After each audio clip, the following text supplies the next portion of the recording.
Now they have to chance their arm here. The tour record hanging in the balance. Philippe Saint-André. Can he make the pass? Cooksley all over him. There it is again. Gonzalez. Delo. Benazzi. Interback. Laurent Caban. Delo. What a superb movement. What a try. One of the all-time great tries.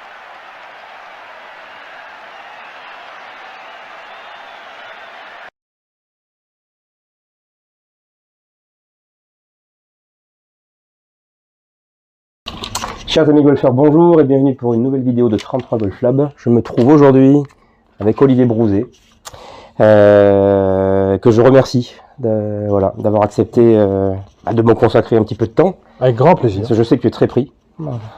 Ça dépend des jours. Entre programmes, entre balles des célébrités, entre... C'est ça, voilà. La vie de star. Exactement, la vie de star. Alors, c'est la première fois que je prends des notes pour une interview parce que c'est ma 3e interview. Et là, je me suis dit quand même, attention, faut pas déconner. Ah, tu prends des risques. Voilà, je prends des risques. Je prends des risques, surtout que le rugby, j'adore ça, mais je suis pas du tout un expert. Donc, je vais pas tenter des questions à 100 balles. Alors, on a un point commun tous les deux, ça s'arrête peut-être là. On est tous les deux nés en 1972. C'est une très belle année. Très belle année, très grand cru. Tu es né à Béziers, moi à Agen, mais des terres de rugby. Ouais, exactement. Ton terreau était plus fertile que le mien. Vrai. On reste dans le 72. 72 sélections en équipe de France, tu me dis si je me trompe. Exactement, mais j'ai fait exprès. Je me suis arrêté là, j'ai dit là, stop. C'est le bon chiffre. Ouais, c'est le bon chiffre. Tiens, j'ai une balle de golf numérotée 72, je te la donnerai. Ah, très bien. Donc ça, c'était de 94 à 2003. Ouais. Alors tu as évolué dans plusieurs clubs, tu as beaucoup voyagé. Grenoble, c'était les débuts. Tu es passé par Bordeaux, tu es reparti à Clermont, à Paris. Oui. Bref passage en Angleterre. 2 ans en Angleterre, à Northampton. Ouais. Exactement. Tout à fait. Voilà. 3 Coupes du Monde quand même. Ouais. 95, 99, 2003. Tout à fait. Tu as bien fait tes devoirs. Ah, j'ai bien fait mes devoirs. Bon, j'ai pris l'essentiel. Et donc ça, on peut dire que c'était pas ta première vie, mais oui, ta première grande étape. J'aime ma première vie. Tout à fait. Ouais, ta première vie. Et justement, la deuxième, ça a été l'UBB, donc à Bordeaux, Union Bordeaux-Bègles, 2007-2020. Ouais. 13 ans. Ouais, tout à fait. 13 ans passés à côté de Monsieur Marty, ouais. C'est ça? Ouais. J'ai oublié son prénom. Laurent. Laurent, voilà. Et puis, et donc 2020, on est en 2021, donc on se pose la question, que se passe-t-il depuis 2021? Je joue au golf tous les jours. C'est ma grande passion. Non mais trêve de plaisanterie, oui, je me suis vraiment mis au golf, ça c'est vrai. Ça fait plusieurs années qu'on se côtoie. Ouais, exactement. Ouais. J'ai quitté l'UBB parce qu'il était temps à 48 ans, si je voulais m'orienter vers un nouveau projet, une nouvelle aventure, de quitter le club qui m'a beaucoup donné, auquel j'ai aussi beaucoup donné. C'était une aventure vraiment extraordinaire avec Laurent Marty et toutes les équipes du club. Je vais te couper fréquemment et je m'en excuse, mais c'est vrai que moi je suis quelqu'un de très réactif. Ça a été pourquoi ces 13 années passées à l'UBB, si tu devais retenir le plus gros point positif qui a développé justement l'UBB, en quoi il s'est développé le plus en 13 ans? On est parti de vraiment pas grand chose.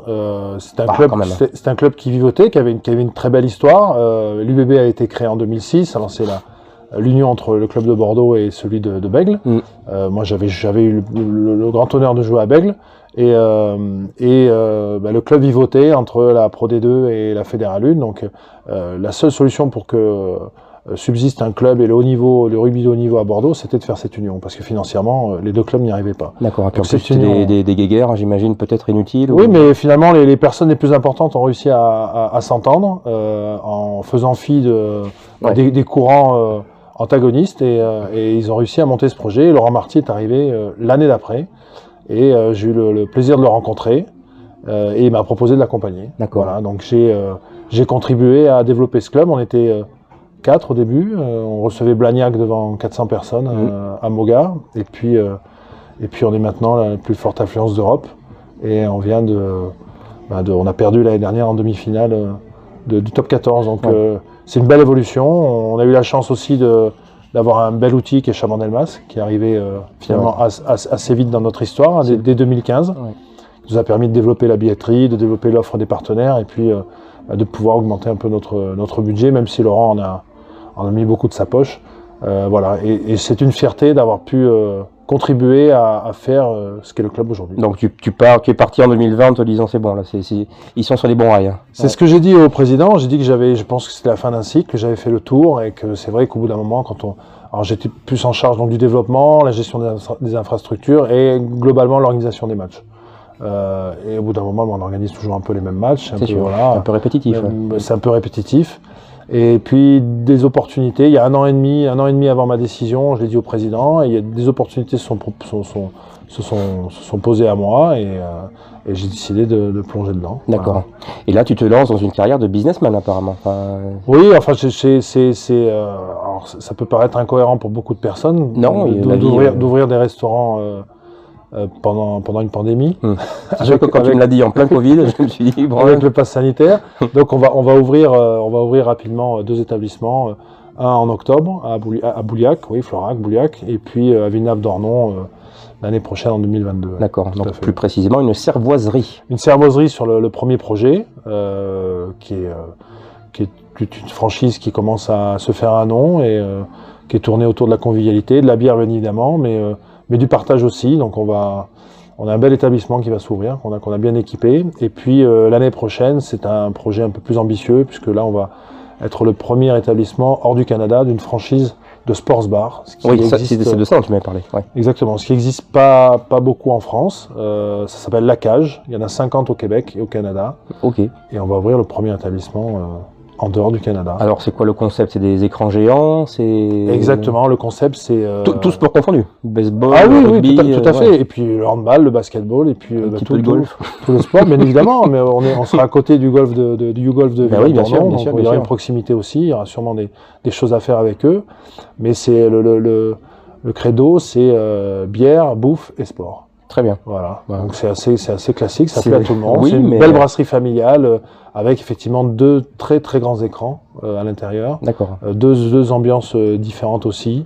Et une grande terrasse, j'imagine, pour une très grande terrasse. C'est 450 couverts, donc c'est quelque chose d'assez gigantesque. Ouais, bah écoute, voilà. Il me tarde que ça ouvre. Voilà, bah oui. Moi aussi.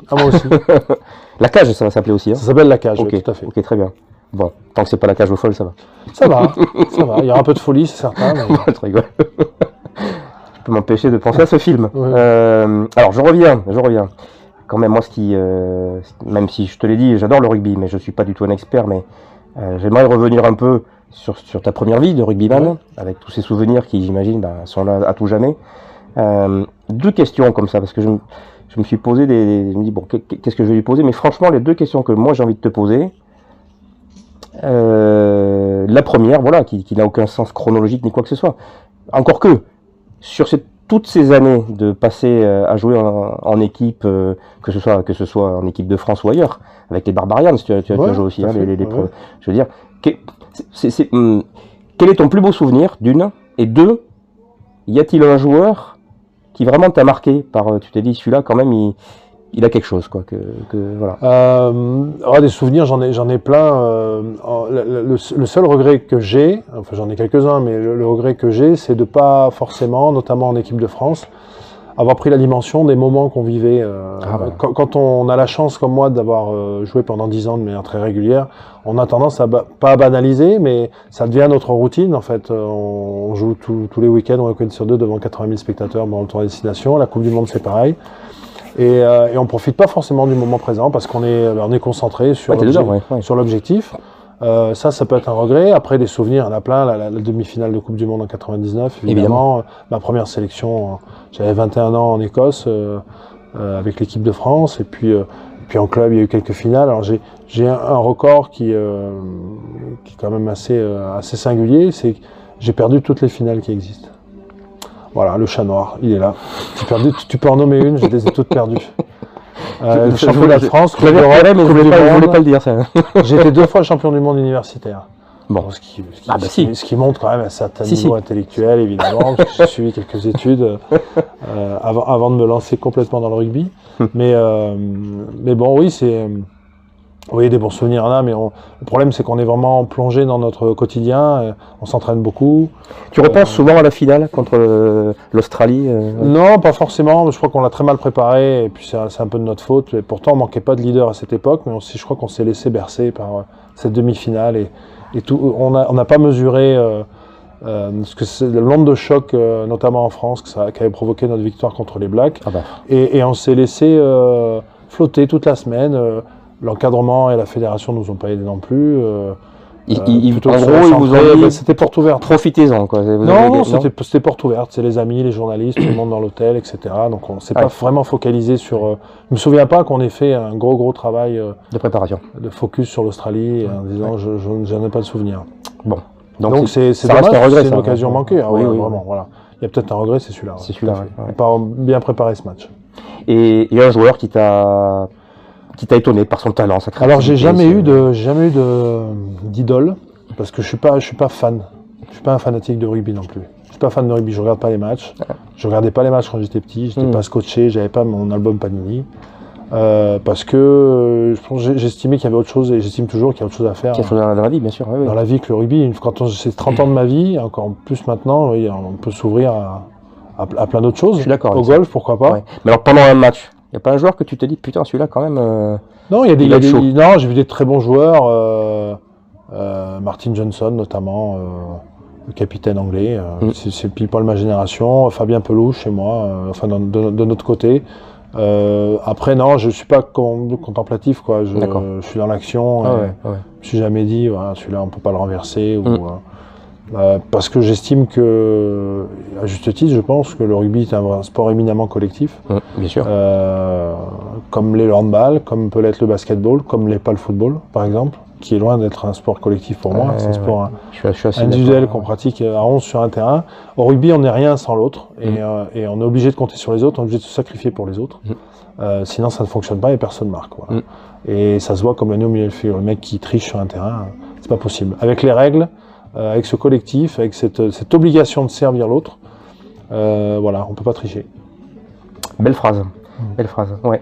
Alors. Ok pour le rugby. Moi bien sûr, ma tasse de thé, c'est plus le golf, évidemment. Et puis tu joues au golf, sinon tu ne serais pas là.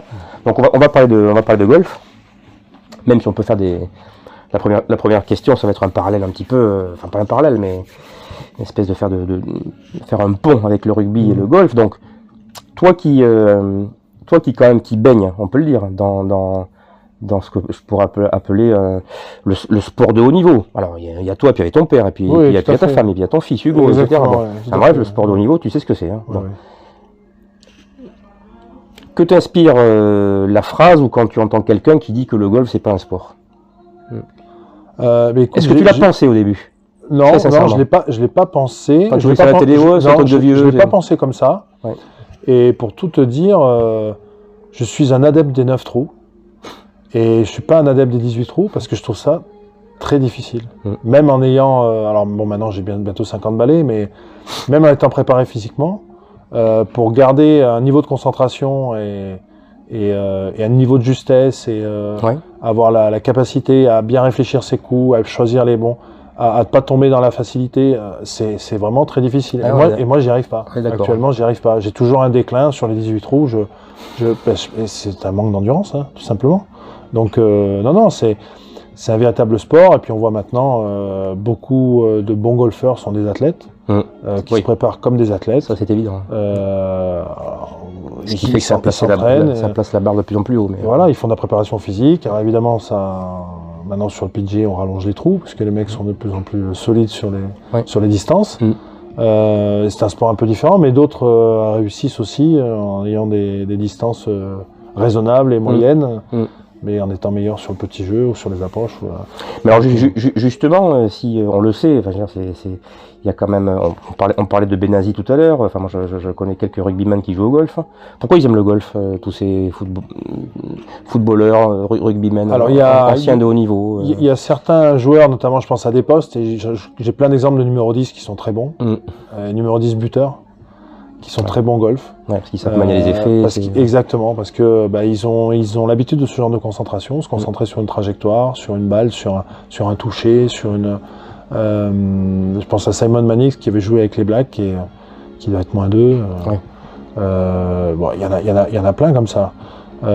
Et puis aussi les rugbyman. Donc ils aiment ce côté trajectoire. Ouais, je crois trajectoire, précision. Et puis d'abord, ce sont des sportifs de haut niveau, donc ils ont un challenge en face d'eux, c'est voilà, faire le moins de coups possible pour entrer la balle, pour finir le 62 par 72. Donc voilà, ce sont des gens qui Encore le chiffre 72. Hein. qui s'investissent. Ce sont des gens qui s'investissent dans la précision, dans le bien faire et qui ont envie de bien faire à chaque fois que ce soit dans n'importe quel sport. Donc, Et puis, est-ce que quand même on peut dire, ça c'est là je tombe dans la marmite, hein, mais c'est éculé ce que je vais dire, mais quand même c'est vrai, quand même il faut le rappeler pour peut-être ceux qui ne connaissent pas trop le golf, hein, que pour le coup c'est un jeu ou un sport, peu importe, qu'on peut jouer jusqu'à 13 ans, quoi. Oui, exactement. Alors que le rugby, si non, le rugby, oui, ça va de moins en moins tard, je pense. On va y jouer, mais en même temps, je jouais aussi un peu quand je pratiquais le rugby, quand j'étais encore joueur professionnel. Et c'est vrai, ce qu'on recherchait, c'est quelque chose de plus calme, de plus posé, complètement à l'opposé du rythme fou d'un match de rugby. Donc, et ça nous permettait aussi de récupérer mentalement. Quand je suis sur un terrain de golf, je pense pas à grand chose, pour peu que le golf soit magnifique, ce qui est quand même souvent le cas. C'est un grand moment de nature, c'est un grand moment de silence aussi. C'est très reposant. C'est très reposant. Je suis d'accord. Alors on va continuer de parler de golf. Tiens, celle-là je la trouve pas mal. On va toujours parler de ce côté sportif de haut niveau. As-tu gardé des réflexes de sportif de haut niveau? À tout niveau, hein, physiologique, diététique. Est-ce que tu fais attention à ta ligne, au sport? Oui, je continue à faire attention parce que j'ai pas envie de m'empâter, tout simplement, parce que j'ai envie aussi de continuer à jouer au golf. Je cours aussi, je m'entretiens. J'ai joué au foot aussi beaucoup pendant une dizaine d'années à la fin de ma carrière. Je vais peut-être y rejouer bientôt. Donc oui, je continue à m'entretenir, à regarder parce qu'on est habitué à prendre soin de son corps et que je peux pas me laisser aller, quoi. C'est pas possible. Alors, on fait autant d'efforts pour tout laisser tomber. Ouais. Je suis d'accord. Donc oui, je continue à m'entretenir. Après des gestes, oui, je m'étire beaucoup. Je fais un peu de balnéo. Non, on garde ça parce qu'on sait que c'est bon pour notre corps. Donc, et côté diététique, ça a changé ou? Diététique, c'est différent. Évidemment, on fait moins d'efforts, donc on élimine moins au quotidien. Donc j'ai opté pour le jeûne intermittent depuis quelques années déjà. C'est-à-dire? Donc là en ce moment, avec mon épouse, on ne mange pas le soir, par exemple. Voilà, on s'arrête à 14h et on reprend à 8h le lendemain. Donc on fait 16 heures de jeûne. Mais pendant une durée précise? On le fait, ça fait 6-7 mois là. Ouais, 6-7 mois, on a perdu pas mal de poids. Avant, je ne déjeunais pas le matin. Par exemple, je jeûnais du repas du soir jusqu'au midi. Je prenais que je m'hydratais, c'est tout, uniquement. Et c'est une bonne manière. Mais le soir, quand même, on a des effets notamment sur le sommeil. On a un sommeil plus léger. Voilà, je pense que c'est le mieux. Okay. Et puis qui d'ordine, voilà, tout simplement. C'est la vérité. Bon, je vais peut-être le tenter alors.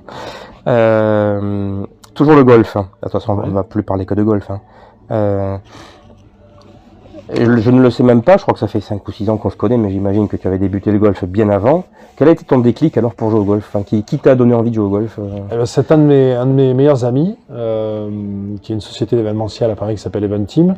On était au château La Voisine, donc c'était le château Ricard, donc c'était, je pense, 98, c'est l'époque du Grand Chelem. Ah oui, t'étais en plein dedans, ouais. 98, et Igor nous a dégoté un petit partenariat avec Cleveland. Et il est arrivé au château La Voisine avec un sac de golf pour tout le monde. Voilà. Et donc là, alors certains l'ont revendu le lendemain. Je pense que Christian et Marc de Rougemont le revendent le lendemain. Il n'y avait pas eBay encore, donc ils ont dû faire ça en cage de la main à la main. Mais on était quelques-uns à jouer au golf. Fabien Pelouse jouait déjà. Je pense que Thomas Castanet jouait. Olivier Magne aussi. Et donc on a. Et qu'est-ce qui t'a plu? Comme je te l'ai dit tout à l'heure, c'est casser la balle. Non, pas forcément, parce que malgré ma taille, je suis pas un grand puncher, mais c'est vraiment cette histoire de devoir en même temps être posé, être très rigoureux sur son placement, être très attentif, très concentré, et puis aussi le fait de marcher, d'être dans la nature et tout, c'est ça. Et puis c'est aussi un moment de partage. Là maintenant, je joue plus souvent seul qu'accompagné, mais à cette époque-là, on jouait, on faisait des belles parties entre potes. C'était non, Oui, c'est sympa. Ça peut être très convivial. Et le puis golf ça pouvait être un rendez-vous, tu sais, quand on partait en tournée ou en grande compétition internationale, d'aller passer 4 heures sur un golf, ça nous permet aussi de nous détendre. Bien sûr. C'est pas très énergivore. Non, il y en a qui font du trekking et puis. Ouais, surtout à l'époque où on était sportif de haut niveau, on était très entraîné, ça allait. Ouais, mais pour la concentration, je pense que ça apporte des vertus, bien sûr. Oui, bien sûr, tout à fait. Ok.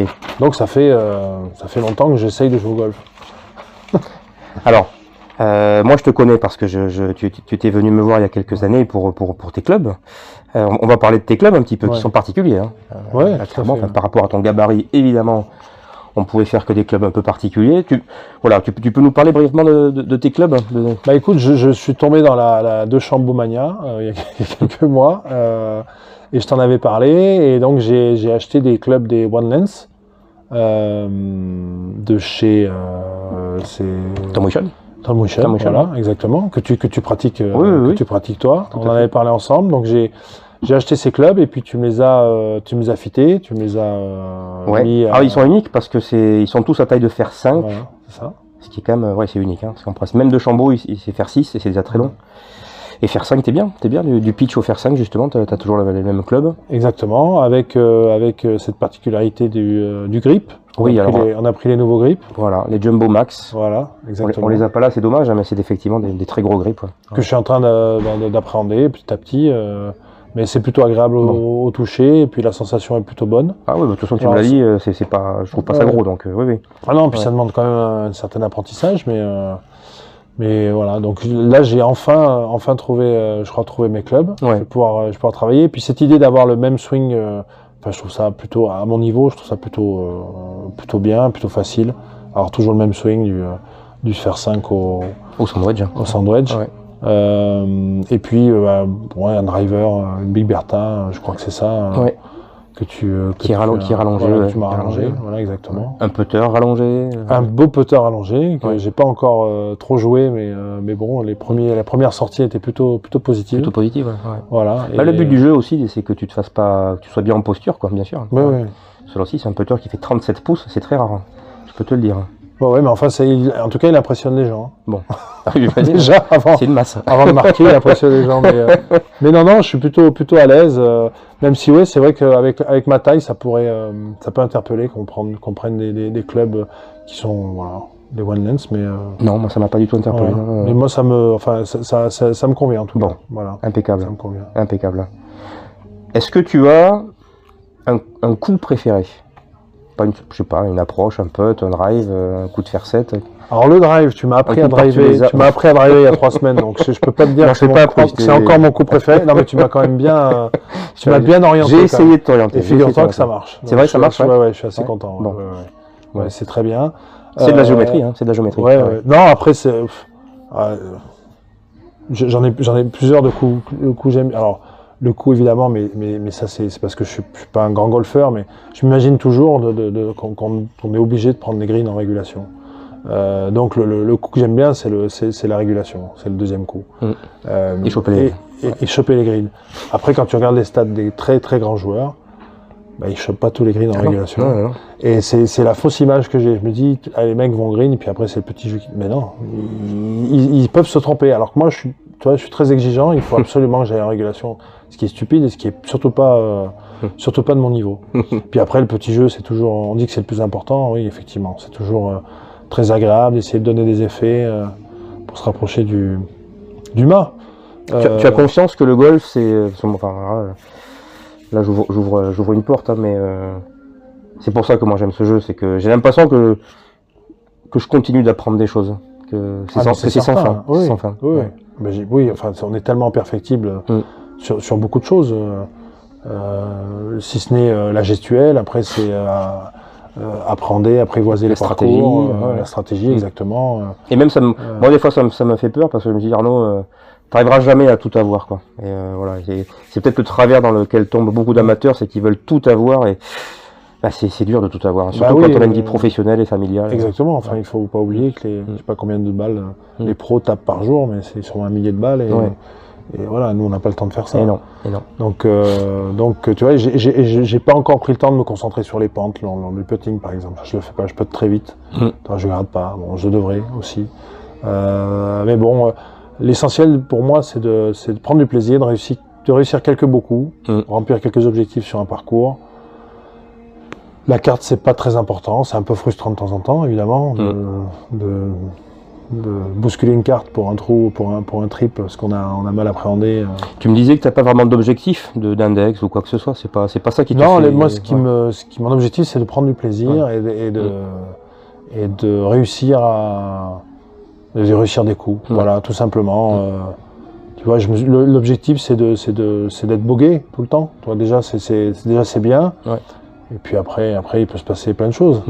Mais bon, après, les gens vont se dire, c'est pas un objectif quand même, être bogué, c'est pas génial. Mais déjà d'y arriver, puis après, je me donnerai d'autres objectifs. Il faut que ce soit très évolutif. Il faut que ce soit par palier, on est d'accord. Oui. Ouais, par palier. Et puis après, j'adore et j'affectionne particulièrement les compétitions en scramble parce que c'est sympa, c'est convivial, c'est le partage, c'est même les formules un peu différentes aussi. J'essaie de mettre en place avec l'UBB. Le foursome, etc. Voilà. Je trouve qu'il y a de quoi vraiment s'amuser et se challenger au golf. Voilà. Dernière question, Olivier. Dernière question. Ouais, une dernière question. Voilà. C'est sur quel parcours joues-tu? Et puis est-ce qu'il y a un parcours que tu préfères? Voilà. Alors, tu joues un peu partout dans le monde, hein, mais. Oui. Après, je suis ambassadeur YouGolf depuis une année maintenant. Donc je joue à Villeneuve-d'Ornon. Qui est un golf jeune, en devenir. Je pense que ça peut être quelque chose de très bien. Compliqué, hein. Et il est très compliqué. C'est pas le golf le plus facile du bassin bordelais, ça c'est certain. Non. Après, on a de la chance d'avoir des golfs magnifiques autour de Bordeaux. La Cano est exceptionnelle. C'est le seul golf qui était jouable l'hiver dernier. Il a plu partout. Tout était impraticable à part la Cano, qui est un golf magnifique aussi. Après, il y en a. Arcachon, un petit peu de temps en temps, tu vas y jouer, tu m'as dit. Ouais. Et puis après, il y a les golfs basques. Je suis allé à Chantaco tout seul un soir, il n'y a pas longtemps. Je me suis régalé. C'est un peu c'est de l'histoire. Et quel type de parcours tu préfères? La forêt, l'eau, le links J'ai pas forcément de préférence, mais c'est vrai que quand on n'est pas très sûr de son drive, c'est toujours compliqué d'aller jouer dans les bois. Même si la Cano pardonne un peu parce que c'est très propre. On retrouve quand même les balles dans les sous-bois. Il y en a d'autres qui pardonnent pas. Non. Donc, après les links, j'ai pas eu trop l'habitude d'y jouer. Un peu peut-être au Maroc. Il y en avait quelques-uns. J'ai joué au Maroc beaucoup il y a quelques années. J'avais passé des petits séjours golfiques. C'est très sympa. Bon, les golfs sont magnifiques. Je connais pas, mais j'imagine. Non, c'est que ce soit j'ai fait Mazagan et Saouira, c'est vraiment des beautés. Voilà, et puis ça fait partie de tes objectifs de golf, de découvrir des golfs, de te promener, de visiter. Mais c'est toujours sympa de partir entre potes 3-4 jours, faire 3-4 golfs sur mais puis pas très loin, en Espagne, au Portugal. Il y a des choses extraordinaires qui sont vraiment à portée de main. Donc c'est ça. Après voilà, jouer aux États-Unis aussi, c'est un peu particulier. C'est une vraie religion pour le coup. Et puis pourquoi pas faire un Saint-Andrew un jour. Ça c'est un rêve, ça, oui. Saint-Andrew. J'ai pas de rêve particulier, mais c'est quelque chose de mythique. Donc voilà, essayer de se confronter à ce genre de parcours. On organisait avec Igor, dont je vous parlais tout à l'heure, on organisait l'Open de France des rugbyman. Et pendant des années, on a joué au National sur l'Albatros. D'accord. Et on jouait 2-3 semaines avant l'Open de France. Donc en friche. Le parcours était déjà très dur, l'Albatros, mais il était encore plus dur que pour l'Open, parce que l'Open, ils entretiennent un peu plus les roughs, etc. Là, c'était Chachiland. Si tu n'étais pas sur le fairway, c'était terminé. Donc j'ai l'habitude de jouer tous les ans sur ce parcours.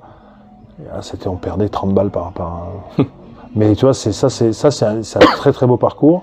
Et YouGolf est en train de faire un peu la même chose à Roissy, puisqu'ils ont ce golf international de Roissy. Il y a eu un Open il n'y a pas très longtemps là, qui est aussi pareil, qui est un très beau golf, qui est pas trop long,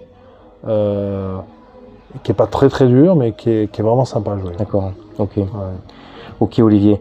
Allez, pour conclure une petite dernière, même qui me vient comme ça. Qui ferait la jonction un peu entre le rugby et le golf. Il y a, j'imagine, des des compètes ou des projets qui sont faits pour essayer peut-être de lier les deux, non? Ça existe, rugby, golf, il y a des choses qui sont faites ou pas? Oui, il y a des compétitions alors je sais pas comment ils appellent ça, de golf rugby ou avec un ballon de rugby, ou on essaye de, comme je pense qu'ils font la même chose au foot. Oui, le foot, ça existe. Il y a aussi, à un moment, ils ont mis en place une petite balle ovale. Bon, c'est pas génial, mais Non. mais tous les grands clubs de rugby ont leur open. Beaucoup de rugbyman jouent au rugby. Jouent au golf. Non, le rugby et le golf ont vraiment des. Tu parlais de passerelles tout à l'heure. Oui, il y en a beaucoup. Est-ce qu'il y a des valeurs communes peut-être, je sais pas. On peut parler de non. Je sais. Le rugby, c'est ultra collectif et tu vois, il n'y a sans l'autre. Le golf, c'est quand même, t'es tout seul quand même au golf. Hein. Le golf, on est tout seul. Alors, il y a évidemment la Ryder Cup qui peut être un exemple de travail d'équipe. C'est sûr, travail d'équipe. Aussi, hein. mais non, c'est deux sports qui peuvent se compléter, comme je disais tout à l'heure. On peut un peu jouer au rugby et puis venir se décontracter au golf. Peut-être que d'ailleurs, maintenant que j'y songe, c'est vrai que quand on voit l'engouement pour la Ryder Cup, en termes de public, de médias, etc., on pourrait se dire que peut-être qu'il n'y a pas assez de compétition par équipe au golf, que finalement que les gens, comme c'est voir des équipes qui les intéressent plus que voir un gars gagner, sauf Tiger Woods à l'époque qui déplaçait des foules, mais je veux dire... C'est vrai que ça pourrait... alors je connais pas l'importance des compètes Je connais pas l'importance des compétitions d'équipe en France, il y a des championnats par équipe. Il y a des championnats par équipe, ouais. Je sais pas si ça connaît un engouement important, mais c'est sûr que quand on voit la Ryder Cup et comment les joueurs sont concernés et comment le public est concerné, on se dit oui que c'est une bonne leçon et que finalement on peut faire de ce sport un sport d'équipe. Ouais. Ah oui, complètement. Enfin, moi je regarde les chiffres sur YouTube, les vues de la Ryder Cup, de toutes les vidéos de la Ryder Cup sur YouTube, c'est considérable par rapport à n'importe quel Open de golf individuel. Ouais. Sauf peut-être le British Open, et encore, je pense que c'est supérieur au British Open et au Masters. Ouais, je pense, oui. Mais bon, mais peut-être que voilà. Parce que aussi parenthèse, peut-être pour des organisateurs de compétition plus par équipe, je sais pas. Ouais. C'est vrai, pourquoi pas. À réfléchir. Bon. Olivier, merci. Merci à toi, merci beaucoup. De rien. C'était un plaisir. Je te dis à très bientôt. Ouais, à très bientôt. Ouais. Allez. Au revoir. Bonnes vacances, non, mais je te dis à très bientôt pour la sarvoiserie. Ouais. Exactement. Le 12 octobre, c'est ça? Exactement. Ouverture à Bouliac. À très bientôt pour une prochaine vidéo.